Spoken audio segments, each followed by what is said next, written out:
Welcome to The Explainer. We've got a truly fascinating journey ahead of us today. We're going to be connecting the dots between some intense, real-time international flashpoints and some deeply personal, shifting dynamics right there on the U.S. Senate floor. We'll unpack how grand geopolitical strategy and sudden, very human moments in Congress are intricately connected, drawing directly from a recent in-depth discussion featuring Senator James Lankford. Let's take a quick look at our roadmap for today. We're starting with the US, Iraq, and Iran. Then we'll look at Iranian drones in Cuba. After that, we'll take a moment as the Senate mourns Lindsey Graham, and finally, we'll wrap up with unfinished legislative priorities. Okay, Section 1, US, Iraq, and Iran. We're starting right at the White House, where the president is greeting the new Iraqi Prime Minister, Ali al-Zaidi. Now, this is a highly critical meeting. It's not just your standard diplomatic photo op. This dialogue is happening against a very volatile, frankly dangerous backdrop of recent Iranian proxy attacks on US military bases all across the Middle East. And you know, these tensions certainly didn't just pop up overnight. Senator Lankford points to a nearly 5-decade-long conflict. We're talking 47 years of Iran actively targeting the United States in various ways. Let's rewind to the Iraq War era. Back then, Iranian forces were systematically crossing the border to facilitate deadly attacks on Americans. They trained militant groups and supplied highly lethal IEDs, including explosively formed penetrators that literally sliced through American armor and cost hundreds of American lives. Fast forward to today, and that dynamic? It hasn't stopped, it's just evolved. The warfare has shifted into sophisticated drone and missile strikes directed at US installations by Iranian-backed proxies. So we're looking at a long, continuous, and incredibly deadly threat of conflict. So, what's really driving this? Well, we are looking at two entirely competing interests in the region. The U.S. objective is actually really clear-cut: keep Baghdad completely separate from Tehran's influence. By maintaining Iraqi sovereignty, the United States wants to secure its investments, promote robust business in more stable areas like the Kurdish region, and maintain absolutely vital strategic alliances with neighboring countries, specifically Jordan and Israel. On the flip side, Iran's goal is to effectively absorb and use Iraq as a proxy state, basically using its territory to project power and destabilize the whole region. The source discussion hits this point hard. Keeping these two nations separated is absolutely vital, not just for regional stability, but for broader world security. Moving right along to Section 2, Iranian drones in Cuba. Now, it's easy to feel like this geopolitical conflict is half a world away, firmly rooted in the Middle East. But get this, just 90 miles from Key West, Florida, there are reported claims of hundreds of Iranian drones stationed right there in Cuba. 90 miles! It's a startling expansion of the geopolitical chessboard, bringing the immediate threat of foreign military hardware right into America's literal backyard. And the concerns go way beyond just the hardware itself. The source highlights immediate fears over the vulnerability of specific military assets, like the Homestead Air Reserve Base in Florida. Plus, there are highly concerning reports of actual Iranian trainers physically on the ground in Cuba, teaching people how to operate these drone systems. But the broader fear here, the real anxiety generator, is enablement. Global adversaries like China and Russia, they would love nothing more than to potentially support or encourage these footholds in the Caribbean. Because think about it, if they can force the United States to expend energy, focus, and resources defending its own immediate borders, it stretches American power globally. So how do we respond to this expanding threat? Well, Senator Lankford notes that the current administration is aggressively pushing back against Iran's influence on 4 major fronts.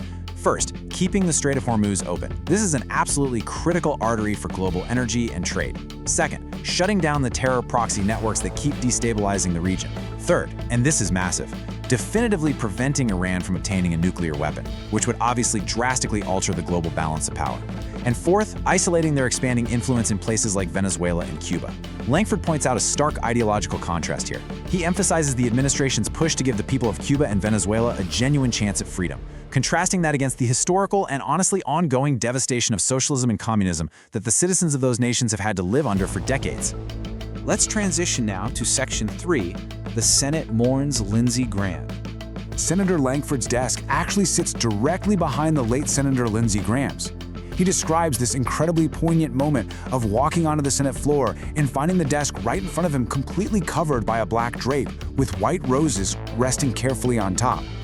It's a visceral reminder, a reminder of the very real human element operating within these massive halls of power. It marks a profound, sudden, and deeply emotional shift in the Senate's atmosphere, really bringing a jarring halt to the usual daily political maneuvering. The source material shares several reflections on Senator Graham's really complex legacy. He was warmly remembered by his colleagues for his distinct, self-deprecating humor and, surprisingly to some, a complete lack of arrogance when he was behind closed doors. Domestically, he was known as a tireless, pretty unrelenting advocate for the people of South Carolina and for his unashamed stance on pro-life issues. On the global stage, he was just a massive presence, a fierce, outspoken supporter of Israel, and a relentless advocate for arming and funding Ukraine against Russian aggression. And during this incredibly difficult transition period, it was noted that his sister, who is completely non-political and was very close to him, is stepping in to be sworn into his seat in a caretaker role. Finally, we arrive at Section 4, Unfinished Legislative Priorities. The sudden passing of a key legislative figure like that ripples across everything, directly impacting major pieces of pending legislation. Just look at the bipartisan Russia sanctions bill. This was something Senator Graham was passionately trying to push forward on his very last trip. The logic behind it is pretty direct. If you aggressively sanction the countries still buying Russian oil and natural gas, you shut off the immediate flow of massive revenue pouring into Russia. And by shutting off that money, you inherently deplete their ability to supply arms for their ongoing war against Ukraine.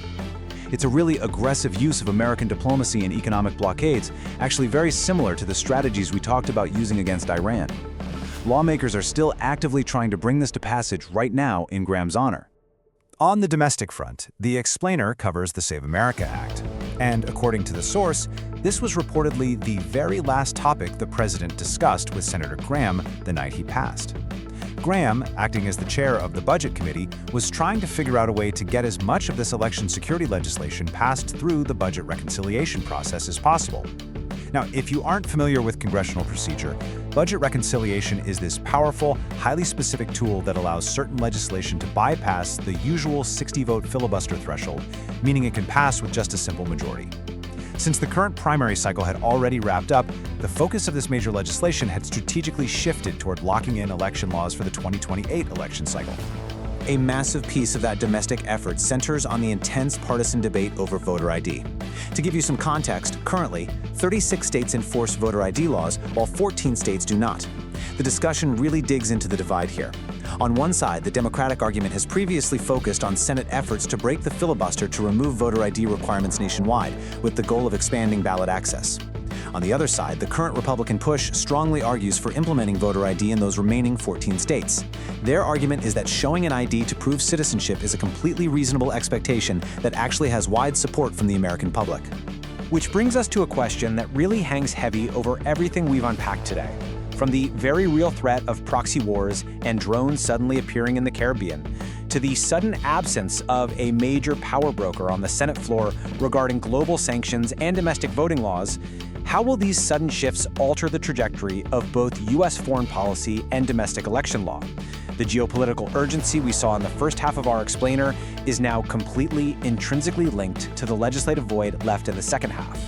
It's a complex, rapidly evolving landscape, and it's one we will absolutely keep our eyes on. Thanks so much for joining me for this